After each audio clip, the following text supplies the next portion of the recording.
नमस्ते प्यारे साथियों, कैसे हैं आप सभी। आई होप आप सब सुरक्षित होंगे। तो आज है हमारा सेशन नंबर 35 और मैं आप सभी का स्वागत करता हूं पीटी एजुकेशन के यूट्यूब चैनल पे। आज का हमारा टॉपिक पिछले टॉपिक से ही रिलेटेड है और आज हम करने जा रहे हैं DPSP part 2, directive principles of state policies part 2। ये रिलेटेड रहेगा आपका Indian constitution, governance and institution से। तो आइए आज का काम शुरू करते हैं। आज हम इसे पूरा ही क्लियर कर देंगे। So let's begin our work for today. पिछले लेक्चर में हमने ये सारी बातें कर ली थी। पार्ट 4 आर्टिकल 36 टू 51 थोड़ा रिवाइज करा दूं। डीपीएसपी आयरिश कॉन्स्टिट्यूशन से लिया गया है, जो कि उन्होंने स्पेनिश कॉन्स्टिट्यूशन से कॉपी किया था। फिर जीओआई एक्ट 1935 में इंस्ट्रूमेंट ऑफ इंस्ट्रक्शन से बात की, जिसने फाउंडेशंस रखी डीपीएसपी की हमारे कॉन्स्टिट्यूशन के अंदर में। एम करते हैं वेलफेयर स्टेट बनाने के, non justiciable in nature and fundamental in governance है होते हैं। ये आप ध्यान रखिएगा। उसके बाद भीमराव अंबेडकर साहब ने कहा था कि they are noble features of Indian constitution. इसके 3 टाइप होते हैं, सोशलिस्टिक, गांधीयन, लिबरल। आज हम देखेंगे कौन कौन से आर्टिकल किस किस में आते हैं। इसके बाद आप इसे लीगली एनफोर्सेबल नहीं कर सकते, नॉन एनफोर्सेबल होता है। और ये गाइडलाइंस होते हैं to create a social order characterised by social, economic, political justice, liberty, equality and fraternity as initiated in the preamble of the constitution. So basically fundamental rights, DPSP और preamble को relation में एक साथ चलते हैं। इसके बाद हमने डिफरेंस देखा था, what is the difference between fundamental rights and DPSPs, right. और इंपॉर्टेंट अमेंडमेंट्स हमने पढ़े थे, जैसे मिनर्वा मिल केस 1980 में डॉक्ट्रिन ऑफ हार्मोनियस कंस्ट्रक्शंस की बात की गई थी। फिर 42nd अमेंडमेंट एक्ट के तहत 4 डीपीएसपीज को जोड़े गए थे, आर्टिकल 39, 39A, 43A, 48A। तो ये आर्टिकल्स जोड़े गए थे। 39 जो कि आपका रिलेटेड था healthy development of children, 39A equal justice and provide legal free aid to poor.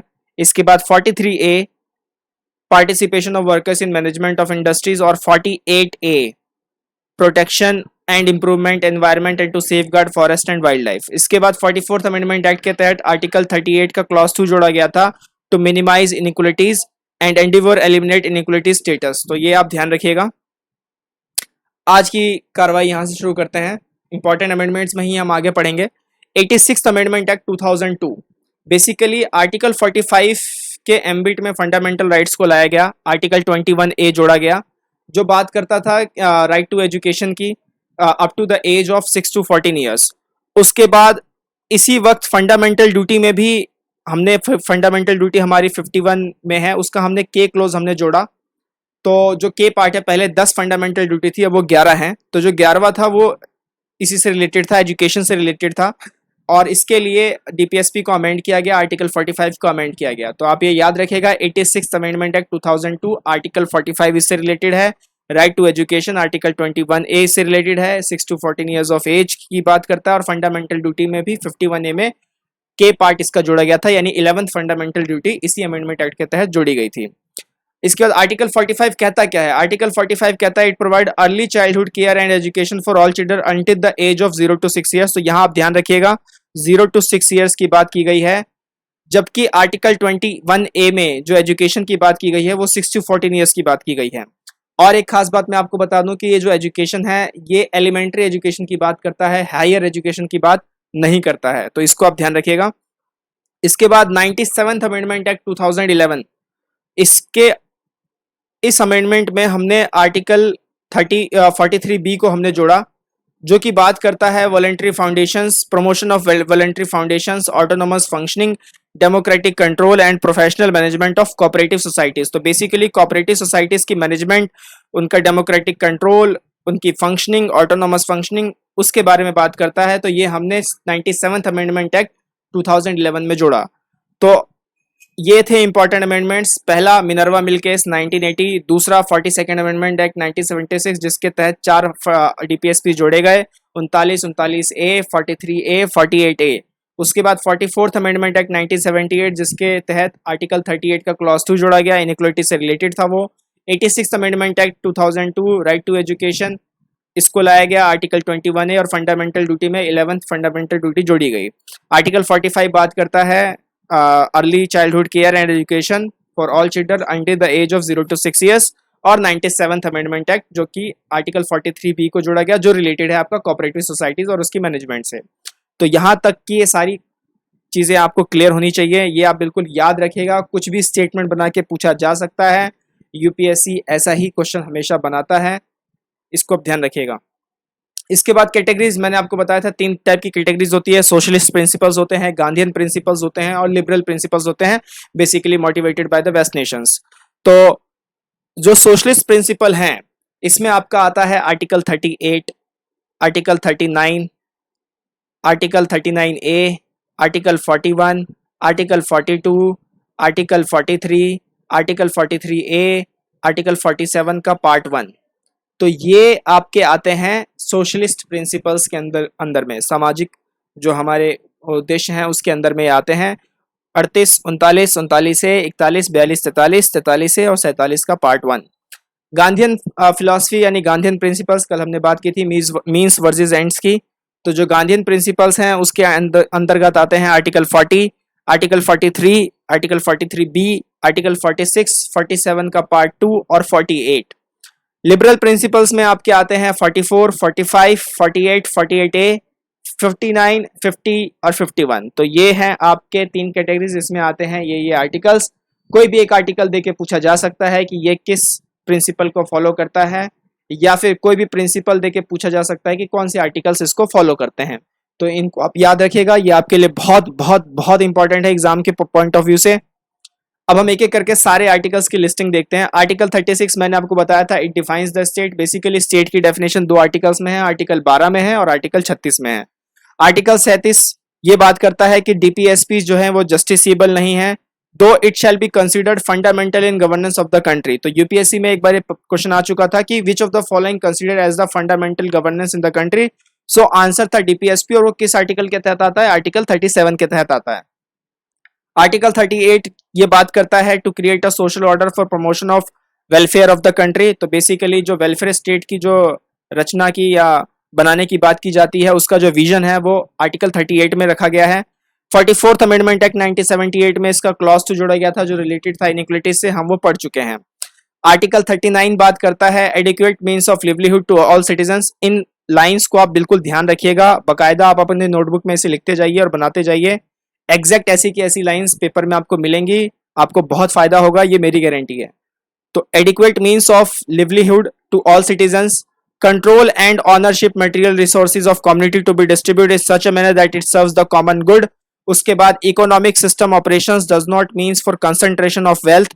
कि राज्य अगर कुछ इकोनॉमिक सिस्टम चलाने की बात कर रही है तो इसका मतलब ये नहीं कि सारे धन को वो एकदम संकुचित कर ले, अपने पास इकट्ठा कर ले, कंसंट्रेट कर ले। Means and production to the common detriment, equal pay for equal man for both man and women etcetera. तो ये आप याद रखिएगा, equal pay for equal man and women, both man and women etcetera.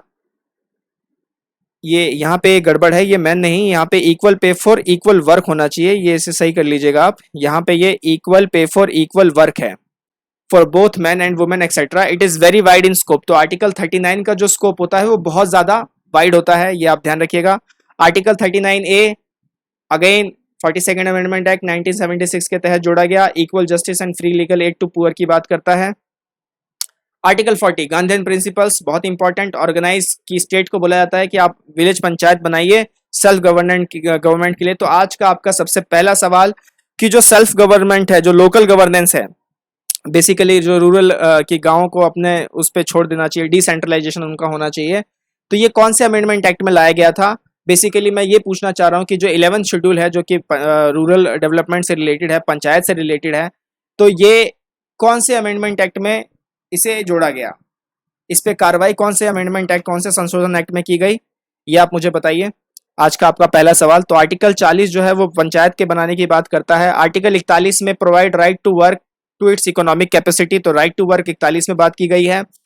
Article 42 provision for human work conditions and maternity relief. तो basically इसमें आपके 3 act आ गए, एक तो इंडस्ट्रियल डिस्प्यूट एक्ट आ गया, मिनिमम वेज एक्ट आ गया और मैटरनिटी रिलीफ एक्ट आ गए। तो ये तीनों एक्ट इसी आर्टिकल 22 के एम्बिट में रखे गए हैं।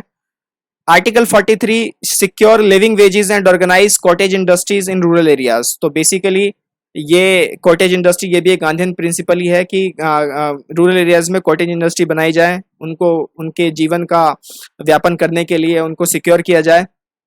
Article 44 UCC uniform civil code की बात करता है कि सभी के लिए इररिस्पेक्टिव ऑफ कास्ट, क्रीड और रिलीजन एक समान कानून होना चाहिए।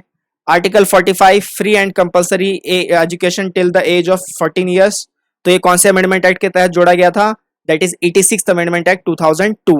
45A early childhood, sorry article 45A जोड़ा गया था, early childhood care and education for all children up to the age of 6 years, तो इसको जोड़ा था हमने 86th अमेंडमेंट एक्ट 2002 के तहत।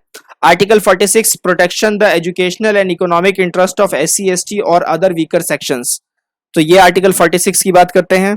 आर्टिकल 47 बात करता है raise the level of nutrition and standard of living and improve public health, तो बेसिकली पब्लिक हेल्थ को इम्प्रूव करने के लिए, न्यूट्रिशन का लेवल बढ़ाने के लिए, स्टैंडर्ड ऑफ लिविंग को बढ़ाने की बात करता है ये। तो आज का आपका दूसरा सवाल कि जो HDI है, HDI, तो HDI को लॉन्च कौन करती है, कौन सी ऑर्गेनाइजेशन ह्यूमन डेवलपमेंट इंडेक्स को देती है? तो आज का दूसरा सवाल आपके लिए, आप मुझे बताइएगा। साथ ही साथ आर्टिकल 47 कहता है कि it prohibits use of liquor and intoxicating drugs.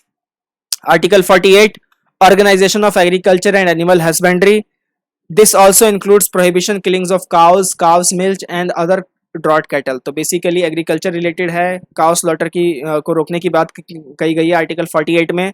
48A जो है ये भी जोड़ा गया था 42nd अमेंडमेंट एक्ट 1976 के तहत, जो कि बात करता है to protect the environment, forest and wildlife, तो पर्यावरण को बचाना, जंगलों को बचाना, वाइल्ड लाइफ, वन्य जीवन को बचाना, तो ये 48A में रखा गया है। 49 protect monuments and places of national importance, तो ये जो जहाँ जहाँ दीवारों पे लिखे रहते हैं ना कुछ कुछ मॉन्यूमेंट्स के, आप कहीं भी जाइए वहाँ पे आपको काफ़ी कुछ दिखने को मिलेगा, तो वो एक तरीके से वायलेशन है। तो स्टेट को कहा जाता है कि आप इसका ध्यान रखिए, इन मॉन्यूमेंट्स को आप बचाइए, बिकॉज ये हमारे हेरिटेज हैं, ये हमारे कल्चर के एक सिंबल हैं, इनको हमें प्रोटेक्ट करने की ज़रूरत है, तो ये आप बिल्कुल करिए। तो ये कौन कहता है? ये कॉन्स्टिट्यूशन कहता है, किसको कहता है? स्टेट को कहता है प्रोटेक्ट करने को। Article 50 separation of judiciary from executive in the public services of state, basically न्यायपालिका को जो है एग्जीक्यूटिव से अलग किया जाएगा। तो बेसिकली हमारे पास 3 बॉडी होती हैं, एग्जीक्यूटिव, लेजिस्लेटिव, जुडिशरी। एग्जीक्यूटिव और लेजिस्लेटिव एक साथ मिलकर काम करती है, जुडिशरी दूर से इनको देखती है।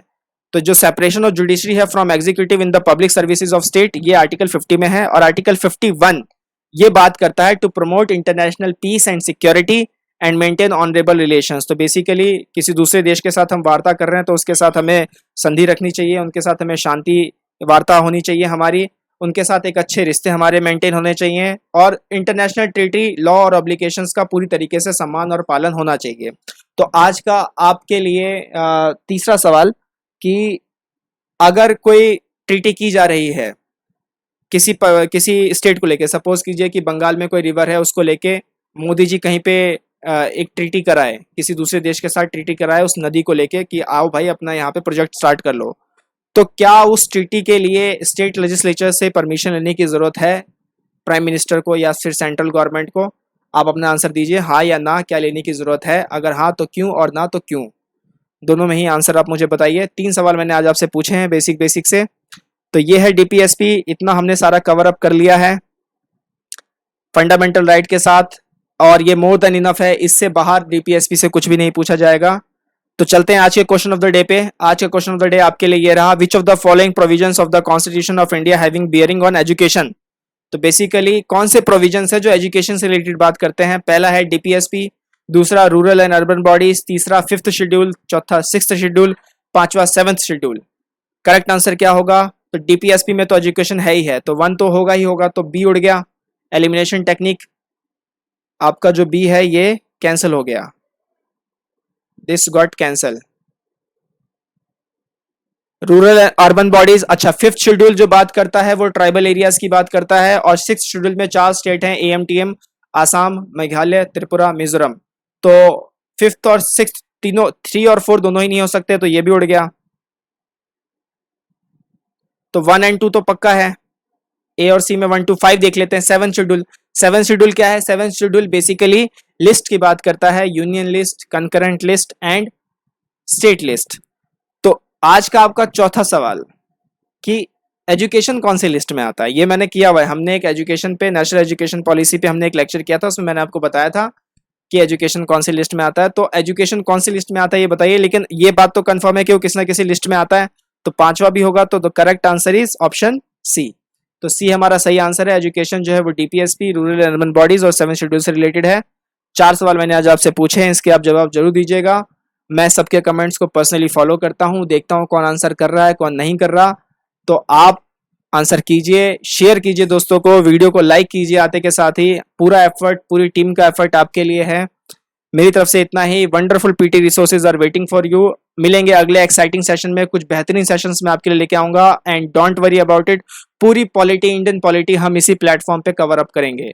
कॉन्स्टिट्यूशन से लेके, गवर्नेंस से लेके, सारे constitutional bodies, non constitutional bodies, सब चीज हम कवर अप करेंगे। आपको पूरा का पूरा मटेरियल यहीं पे मिलेगा। टिल देन टेक केयर, नमस्ते, जय हिंद।